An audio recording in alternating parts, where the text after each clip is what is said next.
자, 페이지는 184, 185. 책에 보시면 185쪽에 산성과 염기성, 186쪽에 산이란 무엇인가 돼 있고, 187쪽에 염기, 그 다음에 188쪽에 산과 염기를 구분하는 방법. 산과 염기를 구분하는 방법이라는 것은 주어져 있는 물질이 산성을 띠는 물질이냐 염기성을 띠는 물질이냐를 구분하는 건데, 거기에 하나 더 들어가야 돼요. 뭐가 들어가야 되느냐? 중성인 상태도 있습니다. 뭐라고? 중성인 상태. 그렇게 하고 그 다음에 이제 190쪽으로 넘어가면 산과 염기의 중화 반응이라는 게 이제 나오게 됩니다. 그래서 아마도 기말고사는 184쪽에서부터 그 단원 끝까지니까 뭐 대략 한 200쪽까지 되겠네요. 그죠? 중간고사 때와 마찬가지로 산화환원 반응과 마찬가지로 반응식이 존재를 합니다. 존재를 하고 문제 낼 때 반응식이 없이는 뭐 문제가 잘 안 만들어지기 때문에 기본적인 물질의 화학식이라든가 이런 것도 좀 알아야 되고, 그 다음에 기본적인 오늘부터 이제 이론을 좀 들어가게 되는데, 그 부분을 좀 명확하게 좀 연습을 해 놓으셔야 됩니다. 다행인 것은 이 산과 염기의 중화 반응 파트는요, 패턴이 대단히 고착화되어 있는 형태라 가지고 굳이 녹화까지 하는데 씨발 떠들고 돈도 안 받고 하는 유튜브에 노란딱지 붙으면 씨발 역 같잖아. 안 그래? 설마 내가 빨간 딱지까지 해볼겠냐 만수로. 돈도 안 받고 하는데, 그죠? 이게 원래 이 교육 컨텐츠라는 게 상당히 그 위험성이 많습니다. 뭐냐면, 그러니까 하는 사람이 그런 걸 생각을 많이 하게끔 하게 돼요. 뭐냐면, 나는 열심히 가르친다고 가르쳤는데 잘못된 내용을 조금 이렇게 오류가 날 수 있죠. 가르치다 보면.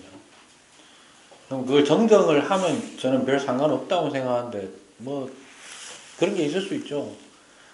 괜히 시비 걸고 싶은 사람한테는 그게 뭐가 된다?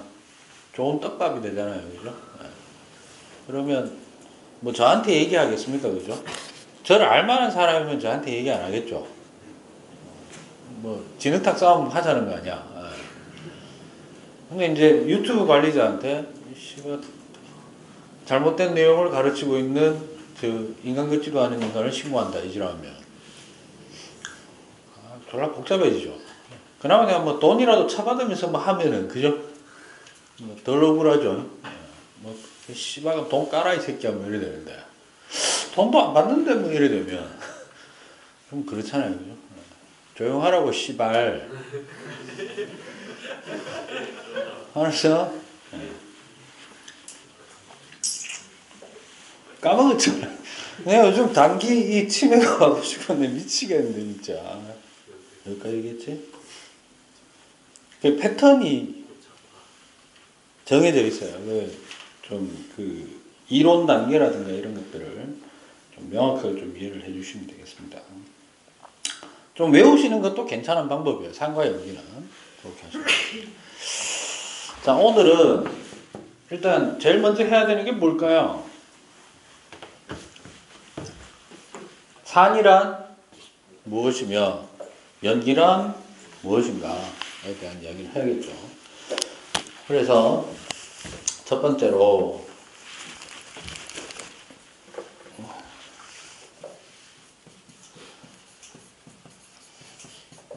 산과 염기의 정의부터 하겠습니다. 근데 이런 것 좀 알아두셔야 돼요. 처음부터 모든 체계가 잡혀진 상태에서 연구가 진행된 게 아니고 조금씩 그 개념이 확장이 됐겠죠. 경우의 수도 늘어났을 거고, 그죠? 그러다 보니까 이 산과 염기의 정의도 현대화학으로 오면서 점차 좀 외연이 확장된 경향이 있어가지고 종류가 좀 다양합니다. 대표적으로 세 가지 있어요. 몇 가지?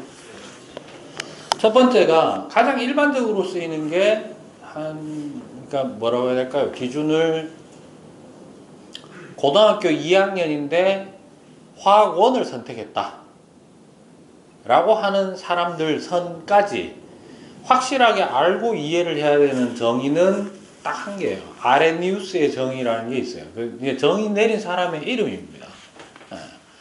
아레니우스라는 이름도 역같죠. 발음도 역같고 아레니우스의 정의가 있고 그 다음에 이게 조금 업그레이드가 됐는 게 이름이 더 역같습니다. 두 놈인데 브랜스탠드 로우리라는 인간이 둘이서 정의를 한 게 있어요. 그 다음에 세 번째가 루이스라는 사람인데 루이스는 한번 들어봤었죠. 공유결합할 때 전자쌍 모형 얘기할 때 얘기하는 사람이 루이스입니다. 이 중에서 루이스의 산염기 정의는 거의 화학 2를 해도 명확하게 다 하는 건 아니에요. 저도 전공은 화학은 아닌데 대학생들한테 물어봐도 적어도 오락가락합니다. 그 부분은. 그래서 그 부분까지는 알 필요도 없고 브랜스탠드의 로우리도 별로 알 필요는 없는데 중요한 건 화학 원을 선택을 하시면 아레니우스의 정의가 거의 대부분으로 하는데 뒤편에 가면 루이스 정의가 튀어나오기는 해요. 내용에 나오긴 나오는데 그런 게 있다라는 정도만 그냥 안내를 해놓은 겁니다. 혹시나 뭐 너무 긴장하고 뭐 공부할 필요는 없다라는 겁니다. 이상한 선생님이 혹시 세 가지 종류의 정의가 있다고 얘기를 하셨나요? 한 반도 있고 안 한 반도 있나? 그럴 수도 있을 거예요 아마. 그분도 요즘 오락가락 하시죠. 내가 해줘야 되나 말아야 되나 이거를. 근데 명확한 건 아레니우스의 정의만 정확하게 알고 계시면 될 것 같아요. 참고로만 알아두시라는 겁니다. 알겠습니까? 그러면 왜 그런 정의가 여러 번 바뀌었냐면 아레니우스의 정의, 그러니까 우리가 일반적으로 하는 정의는 무슨 상황에서만 적용이 되느냐 하면 수용액 상황에서만 정의가 돼요. 무슨 상황에서만? 그래서 산과 염기의 정의는 써보면 이렇게 됩니다.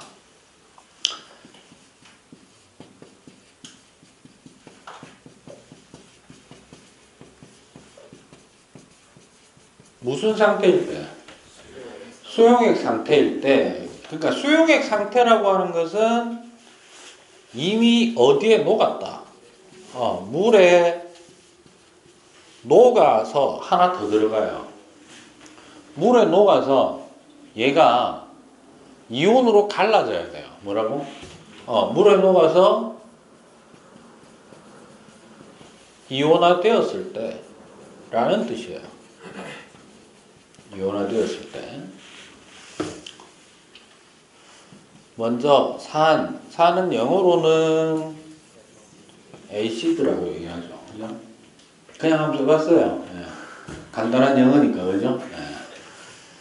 산은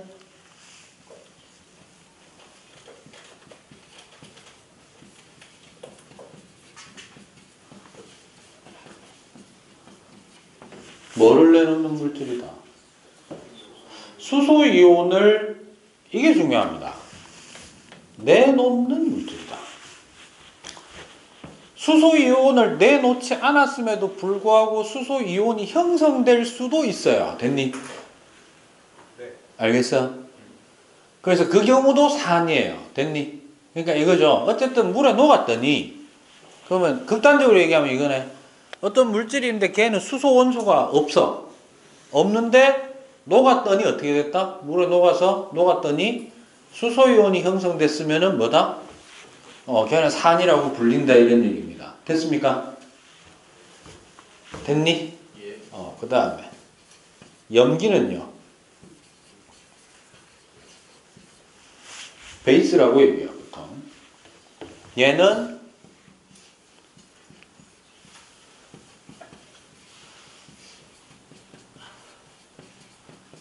수산화이온을 내놓는 물질입니다. 무슨 이온? 수산화이온. 이때 그냥 간단히 물질이라고 제가 표현을 했습니다만은 엄밀히 얘기하면 수용액 상태에서만 얘기하자면 얘는 전부 뭐다? 전해질입니다. 뭐라고요? 전해질. 별로 어려운 건 없죠? 그죠? 전해질이 뭐야? 전해질이 뭐죠? 배웠나? 아마도 그 시험에 전해질의 성질 정의 이거 잘 물어봅니다. 그래서 그걸 좀 할까 해요. 그러니까 뭐지 전해질이 뭔지 알아야 이것도 정확하게 이해가 된다는 뜻입니다. 그러면 전해질이라는 말이 있고요. 뭐가 있을까? 저 이거 반대되는 것은 비전해질인데 이게 꼭 뭐 전해질과 비전해질이 반대의 개념이냐? 그건 아니에요. 세상에 어떤 물질 그룹이 있는데 전해질로 구분되는 놈이 있는가 하면 그걸 제외한 나머지는 뭐로 구분된다? 비전해질 어떤 집합 안에서 이렇게 되는 거거든요. 그런데 생과계로 이것도 조금 구분을 하셔야 돼요. 뭐랑 구분을 하셔야 되냐면 뭐야? 도체라는 말과도 또 구분을 하셔야 돼요. 도체는 또 뭐하고 구분해야 되지? 부도체죠. 부도체라는 말과 무슨 말? 절연체라는 말의 관계 아세요?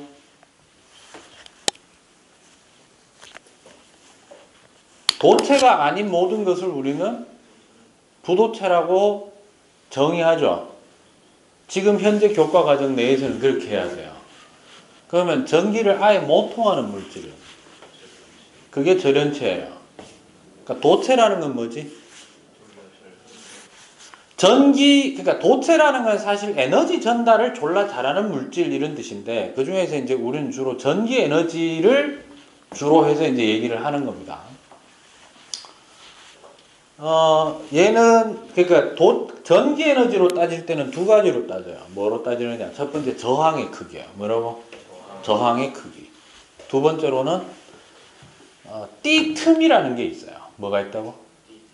이 전자들이 배치되어 있는 이 각각의 띠가 있는데 그 아예 이제 그 원자 핵 영역을 벗어나는 구간이 있어요. 그래서 그거하고 원래 전자가 배치된 구간의 그 간극을 우리가 띠틈이라고 얘기를 하는데 이 띠틈이 길면 길수록 가지고 있는 전자가 자유롭게 움직이는 공간으로 넘어가기가 어렵거든요. 그래서 그 띠틈의 일정 기준치 이상이 되면은 우리는 전부 뭐라고 한다? 부도체라고 하고 되게 가까워서 그 자유롭게 이동할 수 있는 공간이 아예 전자에 위치하는 띠 속으로 겹쳐진 경우가 있는데 그 놈이 바로 누구? 도체. 그냥 뭐 조금만 전기 주면 바로 이동을 할 수 있는 자유전자를 의미하는 거죠. 그럼 절연체는 어떤 걸까요? 띠 틈이 너무 길어서 아무리 해도 그 위로 활성화시키기가 어려운 경우의 물질을 얘기를 합니다. 됐습니까? 됐어요? 이때 주의하셔야 될 점은 도체냐 부도체냐를 따질 때 물질의 상태는 뭐라고 가정을 하는 걸까? 고체 상태로 전부 맞춰놨다고 생각하고 얘기를 하는 거예요. 1학기 때 혹시 주기율을 할 때 이상한 쌤이 혹시 이온화 에너지라는 거 얘기하시더나?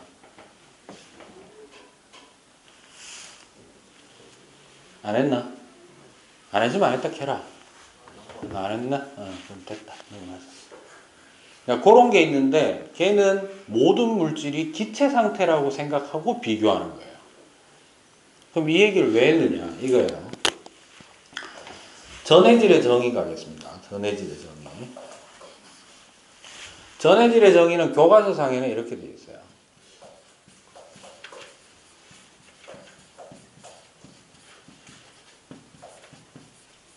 당연히 전기적인 겁니다. 평소에는 뭔데? 부도체인데 그러나 어디에 녹아서? 물에 녹아서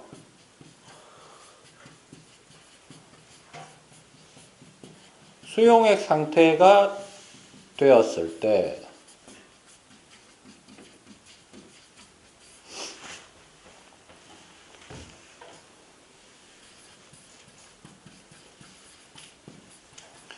이온이 양이온과 음이온이 나뉘어지는 거예요.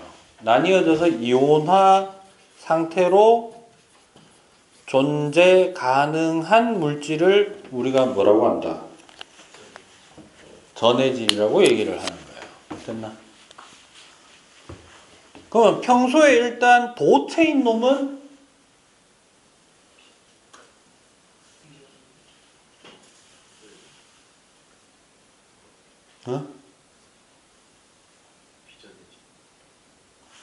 아예 금속 도체는 따로예요.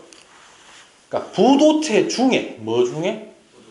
부도체 중에 어디에 녹았다? 물에 녹았다. 그러면 전해질일 수도 있고 비전해질일 수도 있는 거예요. 됐니? 주의할 점. 부도체인데 물에 안 녹은 놈 있지? 그건 뭘까? 그건 전해질도 아니고 비전해질도 아닌 거예요. 됐니? 정확히 분류하자면 됐어요? 그럼 크게 보면 이거네. 모든 물질이 일단 고체라고 하자. 뭐라고 하자? 고체 상태로 동일하다고 합시다. 됐니? 거기에 전기를 전압을 걸었더니 전류를 마음껏 흘리고 있습니다. 뭐죠? 일단 도체. 그러지 않은 놈을 부도체. 그 중에 반도체 따로 빠집니다. 됐죠? 그래서 뭐 중에 물리적으로 사실 하긴 좀 어려워요. 반도체 중 일부도 여기 해당되기 때문에 됐니? 그 중에 물에 녹였을 때 뭐 했을 때? 물에 녹였을 때 물에 일단 녹아야 돼. 용해도가 있고 그 다음 물에 녹은 다음에 분자 상태로 존재하는 게 아니라 양이온과 음이온이 각각 떨어져서 따로따로 존재할 수 있는 놈. 됐나? 이것을 우리는 뭐라고 한다? 전해질이라고 한다. 그럼 비전해질은 뭘까요? 비전해질은 뭐라고 정의해야 될까요? 비전해질은 평소에는 부도체 똑같고 물에 녹아서까지도 똑같고 수용액을 만들 수 있어요. 됐니? 근데 뭐가 안 될 뿐이다.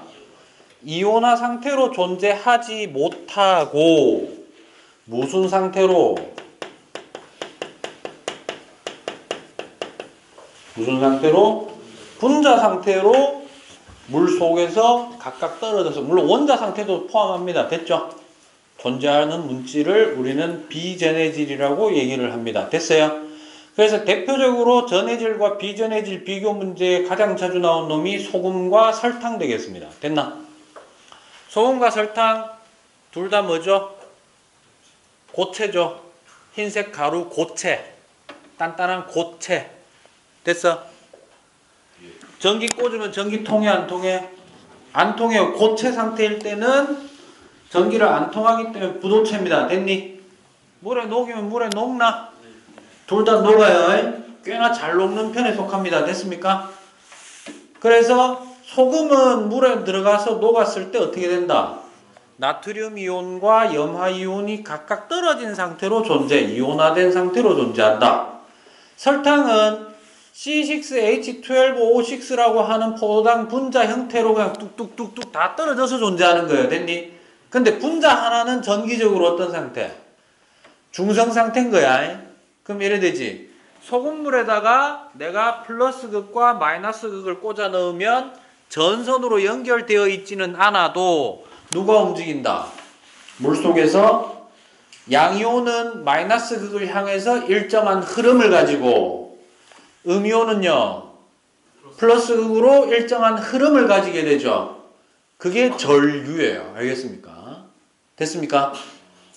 근데 설탕물에는 플러스 마이너스 꽂아봐야 전부 전기적으로 중성인 상태의 입자들만 있으니까 움직임이 없다는 거죠. 됐습니까?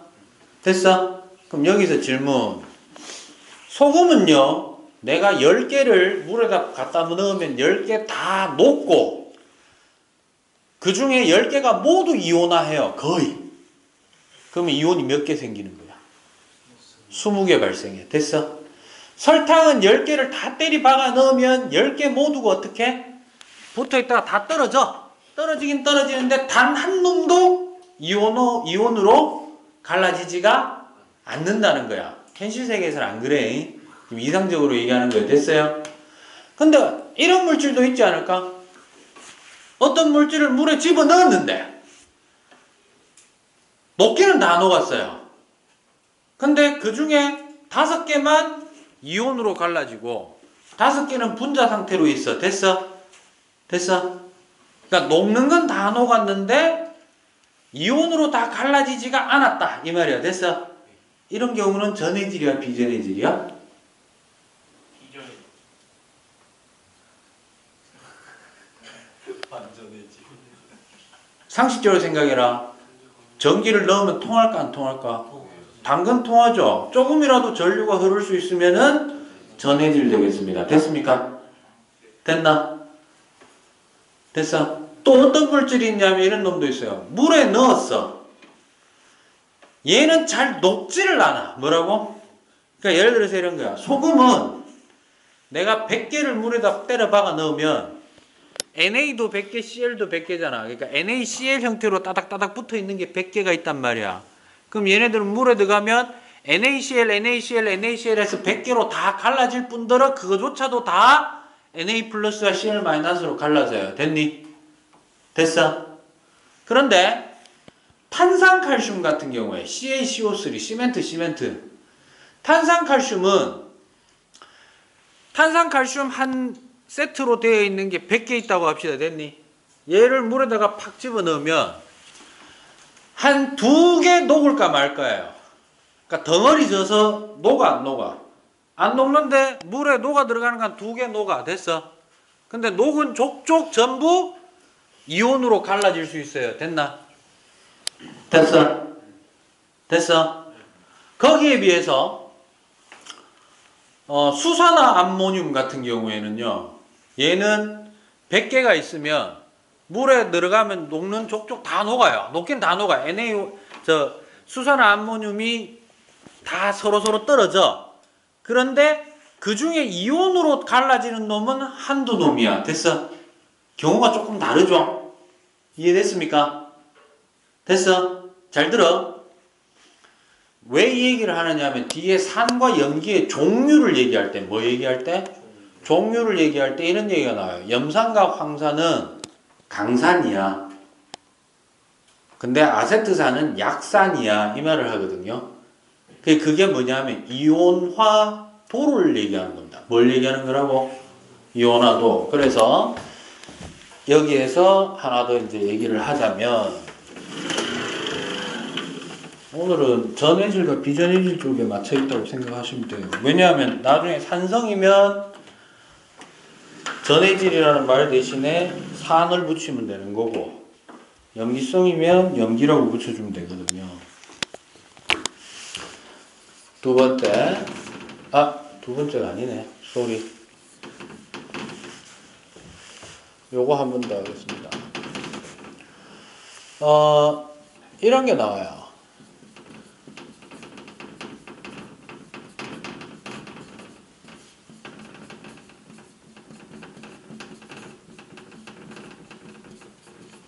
요거도 좀 구분하셔야 돼요.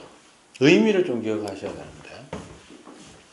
산과 염기는 어쨌든 뭐지? 전해질이니까 산성인데 강전해질이래요. 뭐라고 부르면 돼? 강산이에요. 이래 된다는 거야. 됐어?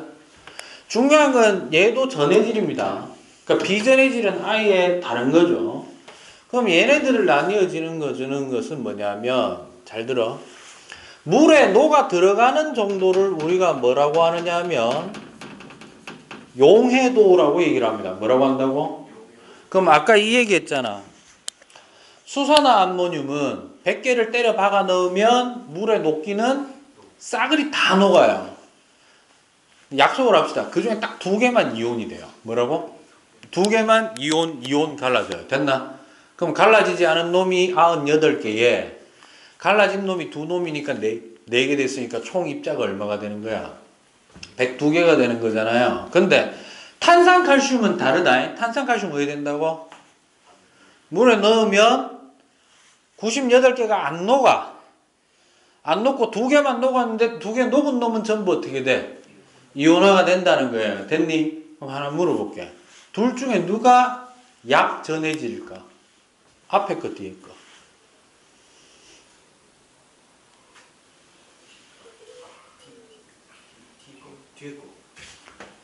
뒤에 거. 탄산칼슘. 자, 탄산칼슘이 물에 녹아 들어가면은 수산화칼슘이 돼요. 뭐가 된다고? 그러니까 이거야. 이래 된다. 용해도는 상관이 없어요. 뭐라고? 용해도는 상관없이 녹은 것 중에 이온화된 비율이 높으면 뭐다? 강전해질. 이온화된 비율이 낮으면 약전해질이 됩니다. 됐니? 됐어? 요거를 뭐라고 하느냐 하면 이거를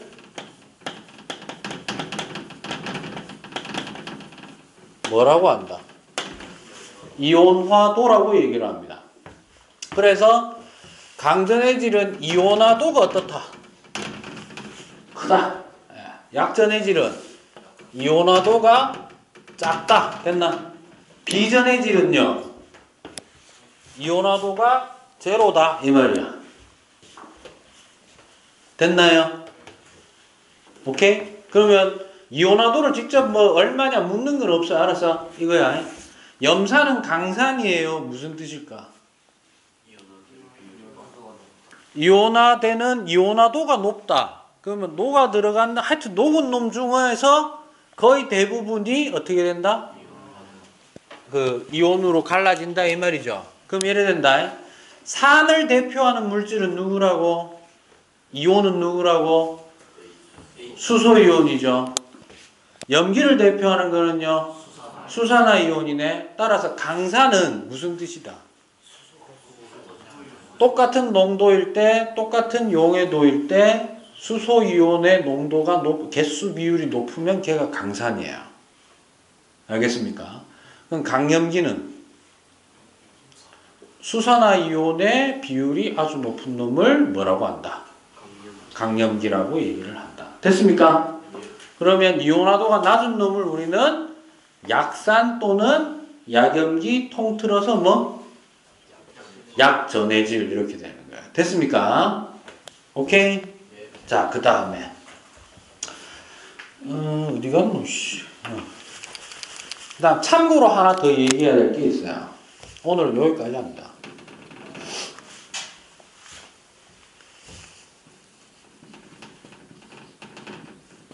염이라는 게 있어요. 이건 뭘까요? 염.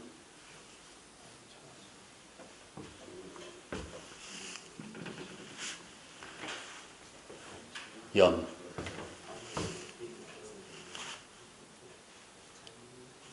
자,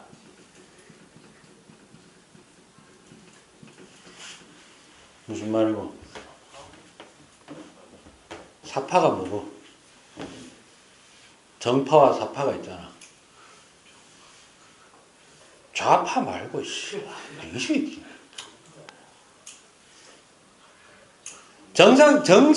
정식 의미가 아니다 이 말이야. 알았어? 이해하기 좋게끔. 됐어?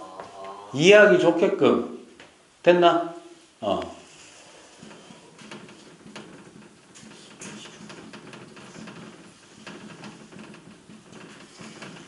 됐습니까? 물에 녹았는데 이온화가 됐어. 그럼 뭐지? 전해질이긴 해. 근데 암만 찾아봐도 수소 이온도 없고 뭐도 없다. 수산화 이온도 없네. 그걸 뭐라고 한다? 염이라고 얘기를 합니다. 됐나? 그러면 언뜻 봐도 이 안에서도 문제가 몇 문제 나오겠노? 오늘 했는 것 중에서 한 두세 문제 실컷 재밌게 낼 수 있겠죠? 도체, 부도체 구분부터 시작해서 부도체하고 비전해질의 차이가 뭐고 이래 물어볼 수도 있고 정의 관계가 어떻게 되냐 물어볼 수 있고 당연히 산과 염기 정의 물어보고 알겠습니까? 결국 우리가 이제 마지막으로 산, 염기 하나 더 누구 전부 정리를 하자면 그죠?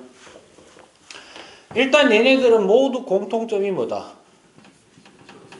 일단 전해질이라는 겁니다. 그렇죠?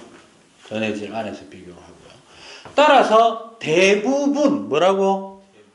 대부분 이온 결합 물질입니다. 뭐라고요?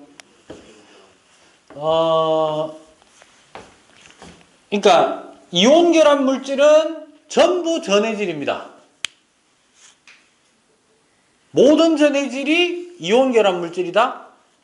그건 아니야. 그러니까 이렇게 되는 거죠. 전해질은 이온 결합 물질과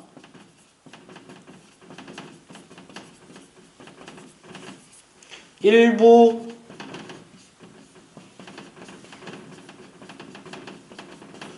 분자성 물질인데, 그 공유결합성 물질인데, 이상하게 물에 들어가면 지가 마치 뭐인 것처럼 이온 결합을 한 형태처럼 갈라지는 게 있는데 그게 전부 대부분 산이에요. 염산이 뭐냐면 HCl이에요. 뭐라고? H 금속이가 비금속이가? 비금속 Cl. 그럼 둘 사이 결합은 공유결합했어요. 근데 물에 집어넣으면은 희한하게도 H 플러스와 Cl 마이너스로 갈라져요. 100개 집어넣으면 100개 전부 다 녹으면서 전부 이온화돼요. 그래서 강산 중에 강산이에요, 염산은. 알겠습니까? 공통점은 전해질. 다른 점이 있다면 산은 모두 양이온이 뭐다? 수소이온입니다. 혹시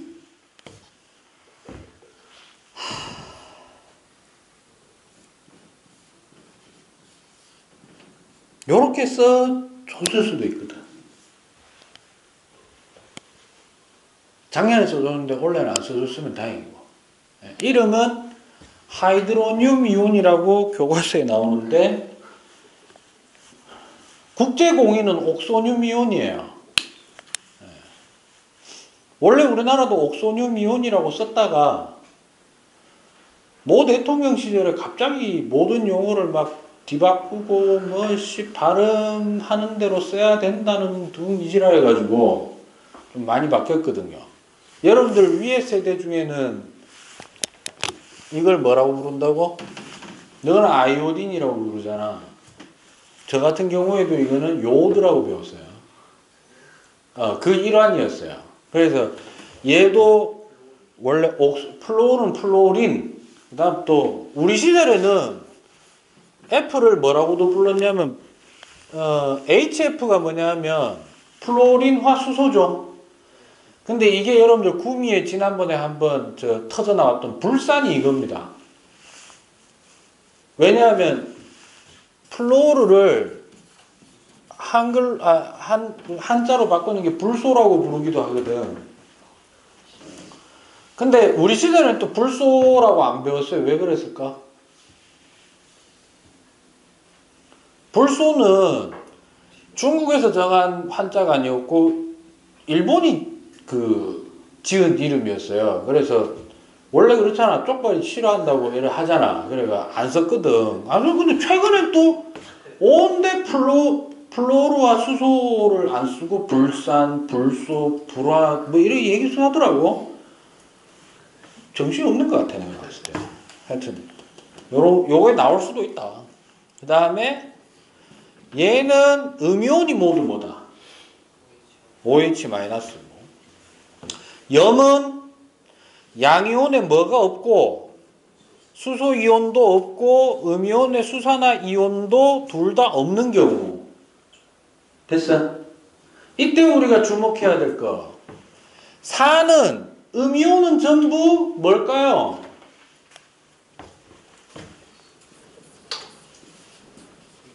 비금속 음이온이 존재를 하고 있고요. 됐니?